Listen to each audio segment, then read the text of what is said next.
Hello friends, स्वागत है आपका आपके अपने YouTube चैनल पर।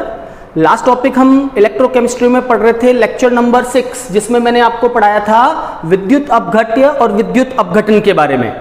आज हम उसके आगे पढ़ेंगे कि जब विद्युत अपघटन हो जाता है तो एनोड पर और कैथोड पर जो पदार्थ जमा होता है ना, उस पदार्थ की मात्रा कैसे ज्ञात करते हैं। One of the most favourable topic for any competition exam, for any examiner mind. इस पर से सवाल हमेशा एग्जाम में पूछा जाता है। टॉपिक का नाम है फैराडे के विद्युत अपघटन के नियम, फैराडेज लॉ ऑफ इलेक्ट्रोलाइसिस। मतलब जब विद्युत अपघटन हो जाता है तो एनोड पर कितना पदार्थ जमा होगा और कैथोड पर कितना पदार्थ जमा होगा, इसके लिए फैराडे ने दो नियम दिए, जिसे हम कहते हैं फैराडे के विद्युत अपघटन के नियम। पहला नियम है उसमें से first law of Faraday, first law, प्रथम नियम। फैराडे का पहला नियम कहता है कि जब विद्युत अपघटन आप करेंगे तो एनोड पर और कैथोड पर कितना पदार्थ जमा होगा, यह डिपेंड करेगा कि आप उसमें कितना आवेश प्रोवाइड कर रहे हो। यानी कि इलेक्ट्रोड पर, जो इलेक्ट्रोड्स हैं, उन इलेक्ट्रोड पर जमा होने वाले, यानी कि निक्षेपित होने वाले, ठीक है, एनोड और कैथोड पर जमा होने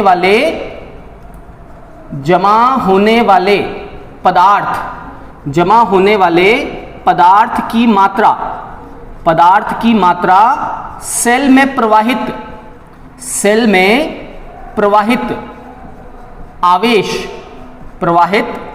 आवेश के सीधे समानुपाती होता है, ठीक है। It is the Faraday's first law कि the amount of the substance which deposit at the electrode is directly proportional to the charge flow in the cell. आप जितना चार्ज फ्लो कर रहे हो उसके बराबर अमाउंट में क्या होगा, पदार्थ निक्षेपित होगा। That means W is proportional to Q। यहां पे W है जमा होने वाले पदार्थ की मात्रा और Q है इस सेल में प्रवाहित होने वाला आवेश। जब ये प्रोपोर्शनल साइन हटाएंगे तो यहां एक कांस्टेंट आ जाएगा जिसे हम कहेंगे Z, और फॉर्मूला बनेगा हमारा W इक्वल्स टू ZQ, ठीक है। यहां पे Z जो है वो एक कांस्टेंट है जिसे हम बोलते हैं विद्युत रासायनिक तुल्यांक, इलेक्ट्रोकेमिकल इक्विवेलेंट। इसे हम कहते हैं विद्युत रासायनिक तुल्यांक, यानी कि इलेक्ट्रोकेमिकल इक्विवेलेंट। और ये जो Z होता है, ये Z बेसिकली इक्वल होता है जो भी पदार्थ है उस पदार्थ का तुल्यांकी भार जो जमा होने जा रहा है उसका इक्विवेलेंट मास डिवाइड बाय 96500। ये होता है Z का मतलब जो सब्सटेंस डिपॉजिट होने जा रहा है उसका इक्विवेलेंट मास डिवाइड बाय 96500 आप करेंगे तो Z मिल जाएगा, ठीक है। और अच्छे से अगर आपको Z को डिफाइन करना हो तो देखो अपन यहां से डिफाइन कर सकते हैं। अगर मैं Q इक्वल टू 1 कूलम्स कर दूं, है ना, यहीं पे देखते हैं हम आगे। अगर मैं यहां पर Q इक्वल्स टू 1 कूलम कर दूं, if Q is equal to 1 coulomb, अगर मैं 1 कूलम चार्ज फ्लो करता हूं तो W इक्वल्स टू क्या होगा, Z। यानी कि जब आप किसी सेल में 1 कूलम आवेश प्रवाहित करोगे तो जितना पदार्थ निक्षेपित होगा वही उसका क्या होगा, विद्युत रासायनिक तुल्यांक होगा। करेक्ट है ना, खुद बना सकते हैं डेफिनेशन कि जब सेल में 1 कूलम चार्ज फ्लो करेंगे तो जितना अमाउंट डिपॉजिट होगा that is equal to electrochemical equivalent, वो होगा विद्युत रासायनिक तुल्यांक के बराबर, है ना।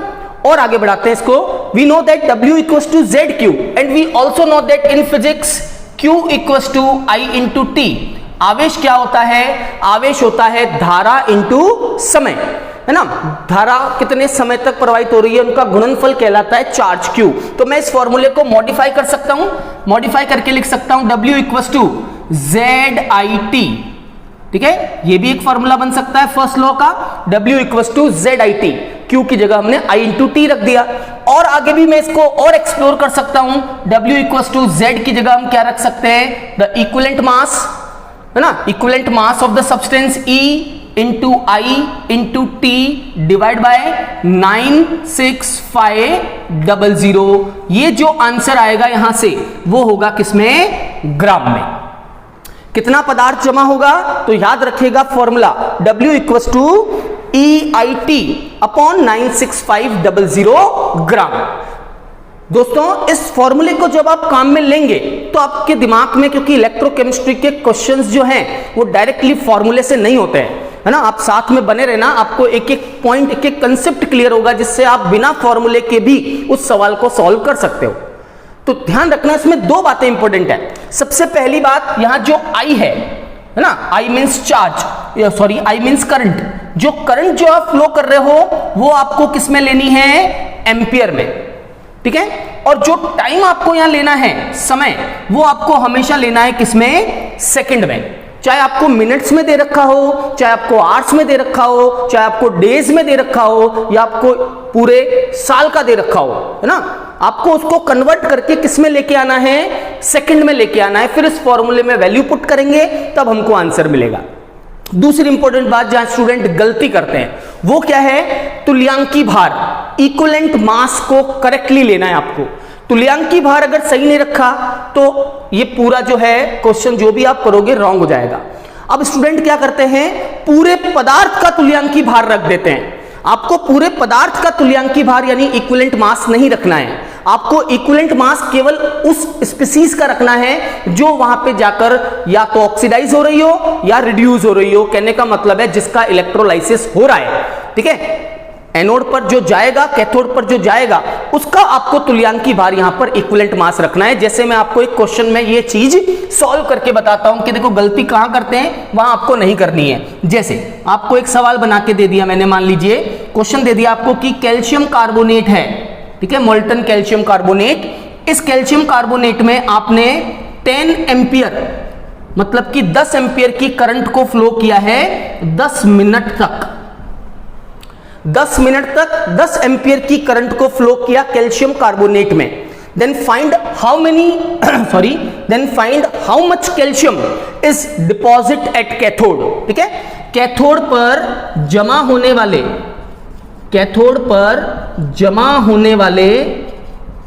होने वाले यानी निक्षेपित होने वाले कैल्शियम की मात्रा ज्ञात करो, कैल्शियम की मात्रा ज्ञात कीजिए। Find the amount of the calcium which is deposit at the cathode. Now question करते वक्त 2-3 बातें जो मैंने अभी आपको बताई वो ध्यान रखना है। सबसे पहले हम इसका फॉर्मूला यूज करेंगे, W equals to EIT upon 96500। So W equals to EIT upon 96500 coulomb, 00 grams, ठीक है। अब यहां पे आपको सबसे पहले ई कैसे निकालते हैं, तुल्यांकी भार। तो देखना कौन जमा हो रहा है, जिसका पूछा है अमाउंट, किसका पूछा है, कैल्शियम का। तो कैल्शियम कार्बोनेट में कैल्शियम क्या है, कैल्शियम +2 है सर, और ये 2 इलेक्ट्रॉन लेगा कैथोड पर और 2 इलेक्ट्रॉन लेकर क्या बनाएगा, कैल्शियम। आपको पूरे कैल्शियम कार्बोनेट को नहीं लेना है, ठीक है। पूरा जो कैल्शियम कार्बोनेट है इसका तुल्यांकी भार नहीं लेना है, आपको सिर्फ कैल्शियम का तुल्यांकी भार लेना है। तो ये कैल्शियम का तुल्यांकी भार अब हम यहां से निकालेंगे। कैसे निकालेंगे, देखो तुल्यांकी भार E इक्वल्स टू क्या होता है, तुल्यांकी भार ज्ञात करने का सूत्र, इसका फॉर्मूला होता है जो भी वहां सब्सटेंस डिपॉजिट हो रहा है उसका एटॉमिक मास, जो भी डिपॉजिट हो रहा है, जैसे कैल्शियम जमा हो रहा है तो उसका परमाणु भार divide by valency factor, n factor अपन साथ में यूज करेंगे, है ना, डिवाइड बाय वैलेंसी फैक्टर। तो जैसे यहां कैल्शियम डिपॉजिट हो रहा है तो कैल्शियम का परमाणु भार कितना हो गया, 40। ये तो नॉर्मल बात है, सबको पता है कि कैल्शियम का परमाणु भार एटॉमिक मास 40 होता है। अब divide by valency factor, valency factor का मतलब होता है कि इस बैलेंस इक्वेशन में इसने कितने इलेक्ट्रॉन्स लिए, that is the valency factor. तो इसका वैलेंसी फैक्टर कितना हो गया, 2, इसने 2 इलेक्ट्रॉन लिए, तो n factor is 2, E upon 40/2 is equal to 20। बात समझ में आ गई आपको, ये इसका तुल्यांकी भार है यहां पर 20 और एटॉमिक मास यानी परमाणु भार है 40। नाउ वैल्यूज पुट करते हैं अपन, W equals to E is 20 जो आपने अभी कैलकुलेट किया, आई 10 एम्पियर है। टाइम देखिए आप किसमें दिया है, मैंने टाइम दिया हुआ है आपको मिनट्स में, 10 मिनट्स। तो आपको उस मिनट को कन्वर्ट करके किस में ले आना है, मिनट से आपको बनाना है सेकंड। तो इंटू 60 से मल्टीप्लाई कर दीजिए, ठीक है, 60 से गुणा करके डिवाइड बाय 96500। ये जो भी आंसर आएगा वो आपका ग्राम में आंसर हो जाएगा। समझ में आई आपको? मैं भी आपको और एक क्वेश्चन बताऊंगा, देखो इसको सॉल्व कर लिया अपन ने, कैंसिल आउट, और बाकी जो मल्टीप्लीकेशन या डिवाइडेशन जो है वो आप लोग कर लीजिएगा इंटू 60/965 ग्राम्स। इसके आगे का जो कैलकुलेशंस हैं वो आप कंप्लीट करना। मेरा काम था आपको कंसेप्ट क्लियर करवाना कि देखो क्वेश्चन कैसे आता है और हमको उस क्वेश्चन को कैसे करना है। बात समझ में आ गई आपको? एक और मैं आपको सवाल बताता हूं, क्वेश्चन बताता हूं कि फैराडे के फर्स्ट लॉ पे आपको किस तरह से सवाल पूछा जाएगा, और इस बार आप भी मेरे साथ उसको ट्राई करना। कहीं नहीं समझ में आए तो कमेंट बॉक्स में मुझे जरूर लिख के देना कि ये टॉपिक समझ में नहीं आया है। एक और क्वेश्चन मैं आपको देता हूं, क्वेश्चन नंबर 2। मान लीजिए इस बार मैग्नीशियम क्लोराइड है, एनहाइड्रस मैग्नीशियम क्लोराइड, मतलब निर्जल मैग्नीशियम क्लोराइड है। वापस से निर्जल मैग्नीशियम क्लोराइड में 10 एम्पियर की करंट को 10 मिनट तक फ्लो किया गया। Then find the amount of mg deposit, find the amount of mg which is deposit at the electrode, amount of mg, ठीक है। मैग्नीशियम कितना जमा होगा कैथोड के ऊपर। अब आपको इस क्वेश्चन को करना है, सेम क्वेश्चन रखा है क्योंकि मुझे पता है स्टूडेंट एक ही जगह पे अटकता है और वो है उसका तुल्यांकी भार। बाकी सब कुछ पुट कर देता है लेकिन तुल्यांकी भार पे आके अटक जाते हैं। तो तुल्यांकी भार कैसे निकालते हैं, इसीलिए मैंने आपको एक और क्वेश्चन बना के दिया है। तो ध्यान से देखें आप इसको भी। सबसे पहले फॉर्मूला यूज करेंगे, the amount of substance equal to EIT/96500 grams, ठीक है। अब यहां पे आपको इक्विवेलेंट मास उसका रखना है जिसका पूछा है क्वेश्चन में कि मैग्नीशियम जमा हो रहा है, तो आपको सिर्फ मैग्नीशियम का ही तुल्यांकी भार लेना है। तो इक्वेशन में मैग्नीशियम किस फॉर्म में है, MgCl2, that means magnesium +2, plus it takes 2 electron and convert into Mg and deposit at cathode, है ना। 2 इलेक्ट्रॉन लेगा, मैग्नीशियम में कन्वर्ट होगा और कैथोड पे जाकर जमा हो जाएगा।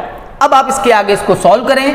पहले मैग्नीशियम का तुल्यांकी भार निकाल लिया, तुल्यांकी भार इक्विवेलेंट मास कितना होगा, तो मैग्नीशियम का एटॉमिक मास होता है परमाणु भार 24 divide by its valency factor, how many electron it takes, 2 electron, so valency factor is 2, that is equal to 12। Magnesium का तुल्यांकी भार आ गया 12। बस अब इसको वैल्यू को, सारी वैल्यूज को फॉर्मूले में पुट कर दीजिए, that is 12 into 10 into 10 into 60 आपको इसलिए करना है क्योंकि मिनट्स में दे रखा है, सेकंड्स में आपको रखना है, and divide by 96500 grams. Clear? इसके आगे आप इसकी कैलकुलेशन कर लेना तो आपको अमाउंट ऑफ मैग्नीशियम पता चल जाएगा कि कितना मैग्नीशियम डिपॉजिट होगा। क्लियर हुआ topic? That is the first law of Faraday, Faraday का पहला नियम। और पहला नियम क्या कहता है, कितना पदार्थ जमा होगा, पदार्थ की मात्रा उतनी होगी जितना आप उसमें चार्ज फ्लो करोगे। जितना ज्यादा चार्ज फ्लो करोगे, अमाउंट ऑफ सब्सटेंस उतना ही ज्यादा डिपॉजिट होगा at the electron. Is that clear? चलिए आगे बढ़ते हैं। फैराडे का सेकंड लॉ मैं आपको बताता हूं और फिर उसके ऊपर भी न्यूमेरिकल्स। चलिए देखते हैं सेकंड लॉ ऑफ फैराडे क्या है। तो फैराडे का दूसरा नियम क्या है। अब फैराडे अपने दूसरे नियम में एक बात बोल रहे हैं, ध्यान से देखना। फैराडे कहते हैं कि अगर आपके पास 2 या 2 से ज्यादा, है ना, सेल्स हैं, मान लीजिए मेरे पास 2 सेल हैं, ये पहले सेल के इलेक्ट्रोड और ये दूसरे सेल के इलेक्ट्रोड्स, ठीक है, और मैंने इन दोनों सेल को सीरीज में कनेक्ट कर दिया, मतलब श्रेणी क्रम में जोड़ दिया, और फिर इसके अंदर विद्युत धारा मींस इलेक्ट्रिक करंट फ्लो की गई। 2 मेरे पास सेल हैं, इलेक्ट्रोलाइटिक सेल, उनको आपस में सीरीज कॉम्बिनेशन में जोड़ दिया।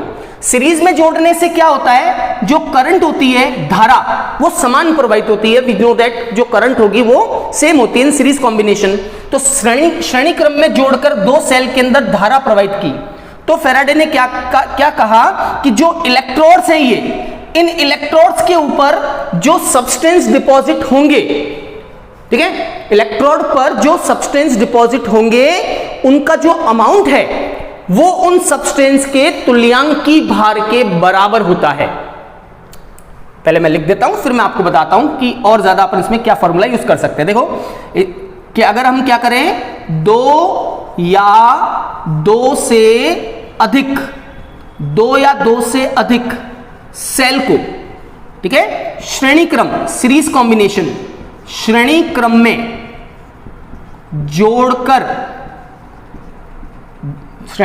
जोड़कर समान धारा, ठीक है, समान धारा प्रवाहित करने पर इलेक्ट्रोड पर निक्षेपित का मतलब होता है जमा होना, निक्षेपित पदार्थ की मात्रा उनके तुल्यांकी भार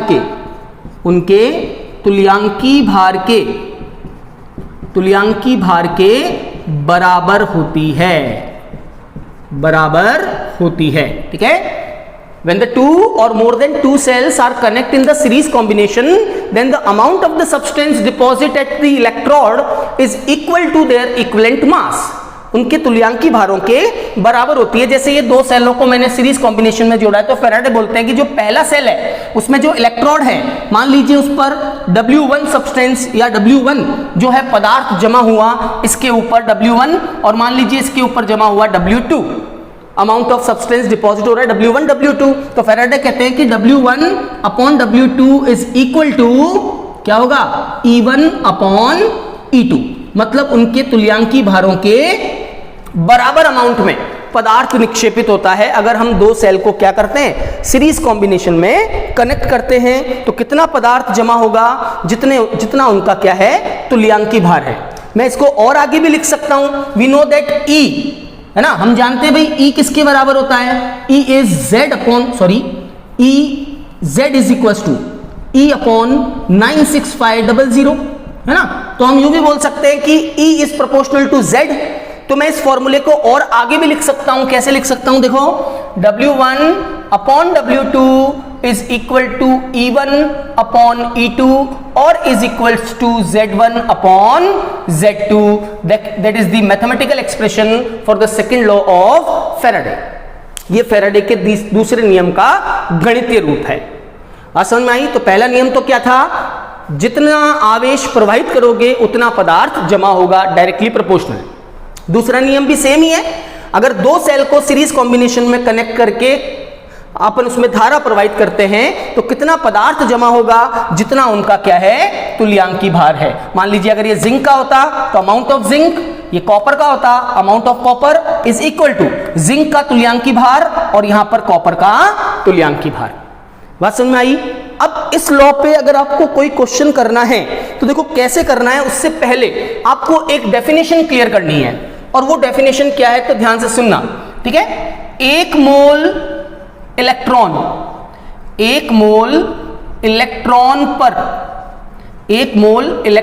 पर जो आवेश की मात्रा होती है, the charge on 1 mole of electron, आवेश की मात्रा, ठीक है, उसे बोलते हैं 1 फेराड।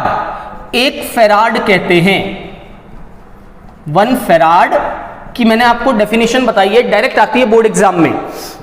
डिफाइन 1 फेराड, 1 फेराड क्या है, तो 1 फेराड का मतलब होता है 1 मोल इलेक्ट्रॉन पर कितना चार्ज है, the charge on 1 mole of electron. 1 mole electron पे कितना चार्ज है, तो देखो आप कैलकुलेट करके देखते हैं, 1 इलेक्ट्रॉन पे कितना होता है 1.6 10 to the power minus 19 coulomb, that is on 1 electron. तो 1 मोल पे कितना होगा, 1 mole means 6.022 into 10 to the power 23।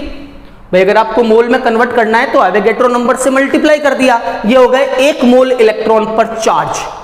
जब मैं इसको सॉल्व करता हूं तो ये मुझे मिलता है 96487 कूलम। कितना आएगा, 96487 कूलम। इसी 96487 कूलम को हम क्या बोलते हैं, 1 फेराड, और हम इसको राउंड अप करके लिख देते हैं 96500 कूलम। तो 1 फेराड का मीनिंग होता है 96500 coulomb, which is equal to charge on 1 mole of electron. 1 mole electron पर आवेश की मात्रा कहलाती है 1 फेराड। ये आप जरूर ध्यान रखना। अगर आपको इतना सा क्लियर है जो मैंने ये लिखा है, तो सेकंड लॉ पे आप कहीं किसी क्वेश्चन में नहीं अटकोगे, है ना। बड़ी आसानी से और सिंपल ट्रिक से मैं आपको बताऊंगा हर क्वेश्चन को आपको कैसे सॉल्व करना है सेकंड लॉ ऑफ फेराडे पे। देखते हैं सेकंड लॉ पे किस टाइप से और कैसे सवाल पूछा जाता है। तो उससे पहले मैं आपको एक सिंपल जो है इक्वेशन या रिएक्शन बताता हूं, आप उस रिएक्शन में इसको अप्लाई करेंगे हम।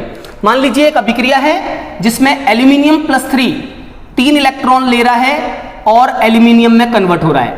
ध्यान से देखना, यहां से आपके सारे क्वेश्चंस क्लियर हो जाएंगे। इस एक एग्जांपल से मैं सब कुछ क्लियर कर दूंगा, तो इसको ध्यान से देखना। अब अगर आपको अमाउंट ऑफ सब्सटेंस पूछ ले कि कितना एल्यूमिनियम जमा होगा, डिपॉजिट होगा, अगर उसमें हम इतना फेराड फ्लो करते हैं, तो ध्यान रखना एक सिंपल मैथ्स है कि इसकी स्टोइकियोमेट्री रस समीकरण मिति क्या बोल रही है। इस इक्वेशन की रस समीकरण मिति बोल रही है कि 1 मोल एल्यूमिनियम डिपॉजिट होता है जब मैं उसमें 3 मोल क्या करता हूं, इलेक्ट्रॉन को फ्लो करता हूं।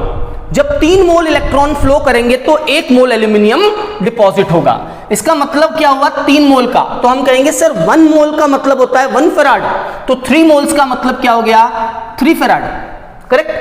तो आपने 3 फेराड चार्ज फ्लो किया तो कितना एल्यूमिनियम डिपॉजिट हुआ 1 मोल।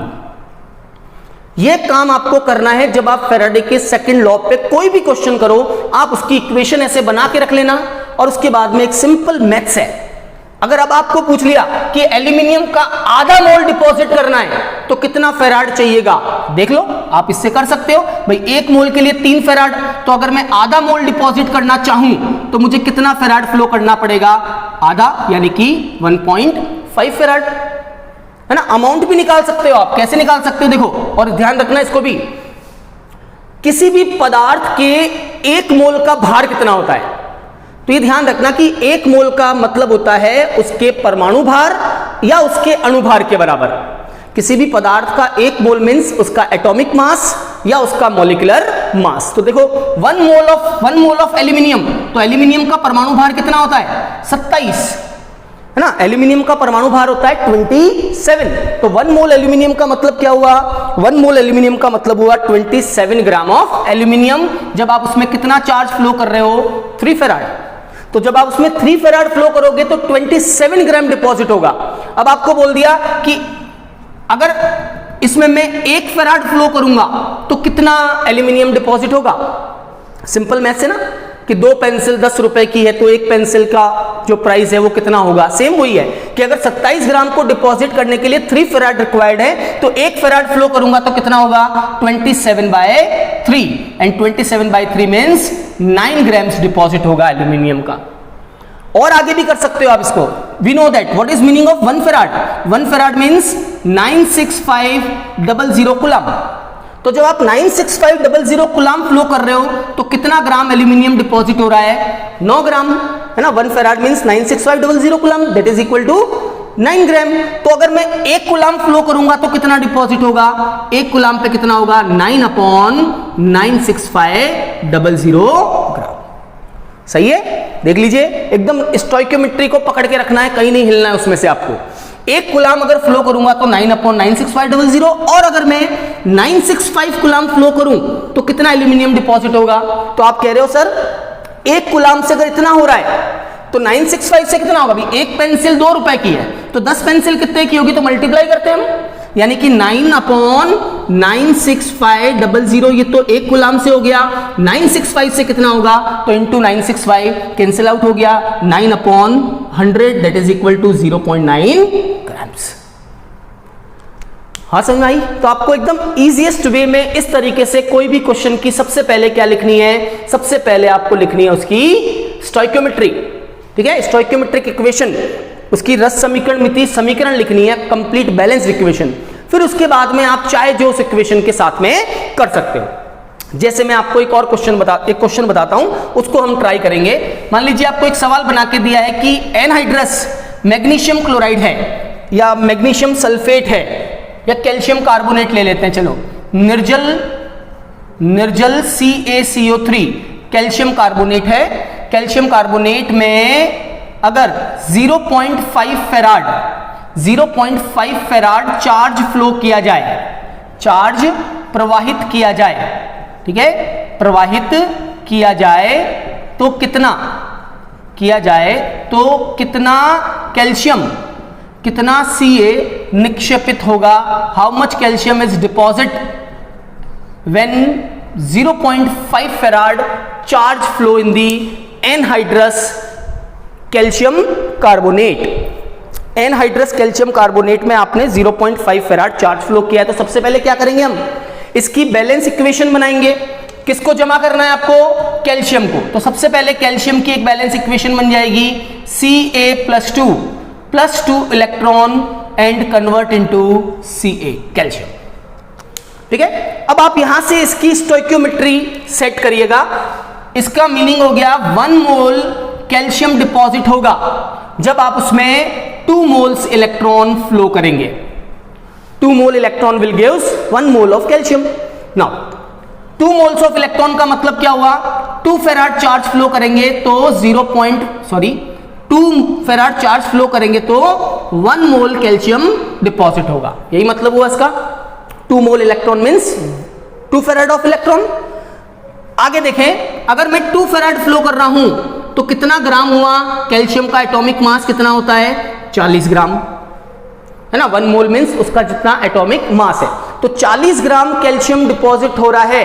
अगर आप उसमें 2 farad चार्ज फ्लो कर रहे हो तो बताइए कि 1 farad चार्ज फ्लो करने पे कितना कैल्शियम डिपॉजिट होगा, दैट इज इक्वल टू 20 ग्राम। सही ना भाई, 2 farad से 40 तो 1 farad से 20 ग्राम। और अगर 1 farad से 20 है तो आपको कितना पूछा है, 0.5 farad से कितना होगा, तो 0.5 farad मतलब इसका भी आधा हो गया।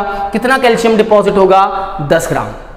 योर आंसर, है ना, 10 ग्राम कैल्शियम डिपॉजिट होगा अगर आप उसमें 0.5 farad चार्ज फ्लो करते हो। क्लियर हुआ। ऐसे कोई भी क्वेश्चन, बस आपको ये जो मैंने लिखा है अगर आपको ये क्लियर है, you can answer any questions on the Faraday's second law as well as the Faraday's first law। दोनों पे आप चाहे जो क्वेश्चन सॉल्व कर सकते हैं। Is that clear. चलो आज के लेक्चर को हम यहीं तक रखते हैं। कल इसके आगे हम और क्वेश्चंस पढ़ेंगे फेराडे के सेकंड लॉ पे और फर्स्ट लॉ पे, जो कंपटीशन एग्जाम्स में भी पूछे हुए हैं, नीट लेवल पे या जेई लेवल पे, और जो है नॉर्मल कंपटीशन एग्जाम्स जैसे कि फर्स्ट ग्रेड या सेकंड ग्रेड या ACF के एग्जाम में आए हुए क्वेश्चंस हैं इन फेराडे के लॉस के ऊपर। तो वो हम कल आगे डिस्कस करेंगे। आज के लेक्चर को यही समाप्त करते हैं। Thank you very much.